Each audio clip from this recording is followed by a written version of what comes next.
Bana, kwa wewe mteja wangu leo ikosa ile gorofa leo post wiki iliyopita, changamkia fursa hii, angalia hii video kwa makini mteja wangu. Niko Kigamboni Kisota, nimekuja kutangazia jengo jingine kama lile la gorofa. Nyumba yetu ni hii hapa mteja wangu. Nyumba ni nzuri sana, unaiona ilivyokaa mwenyewe.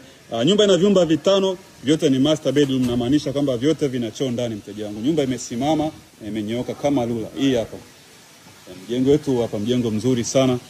Vyumba ni vitano. Kuna parking ya gari hii hapa.